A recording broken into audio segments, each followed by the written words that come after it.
தமிழுக்கு நிகர் தமிழே, தமிழனுக்கு நிகர் எவரே.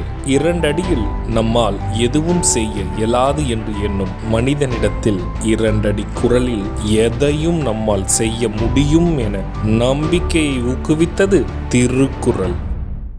வணக்கம் குழந்தைகளே. வணக்கம் பகலவன் ஐயா. இன்னைக்கான குறளை நம்ம பார்ப்போமா? ஓ, பார்க்கலாமே. சரி, பாடத்துக்குள்ள போலாம். இன்னைக்கான குறள் அதிகாரம் 82 தீநட்பு. குறள் எண் 811.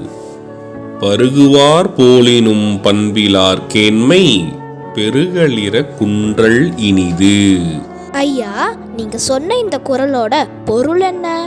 இதுக்கான பொருள், அன்பால் அப்படியே விழுங்கிவிடக் கூடியவர் போல தோன்றினாலும் தீயவர்கள் நட்பு வளர்வதை விட குறைவதே நல்லதாகும். இதுக்கு ஒரு உதாரணம் சொல்லுங்களேன்.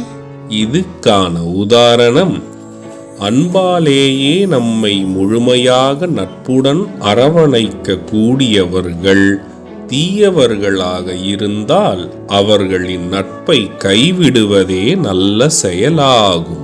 நான் சொன்னது உங்களுக்கு புரிஞ்சுதா தீரன், இலக்கியா? நல்லா புரிஞ்சுது ஐயா. இனி இந்த குறள் எங்களுக்கு மறக்கவே மறக்காது. சரி பசங்களா, நாளைக்கும் இதே மாதிரி சுவாரஸ்யமான குறளை பார்ப்போம். நீங்க வீட்டுக்கு போன உடனே என்ன பண்ணணும்? இன்னைக்கு நாங்க படிச்ச குறளை அப்பா அம்மா கிட்ட சொல்லி காட்டுவோம்.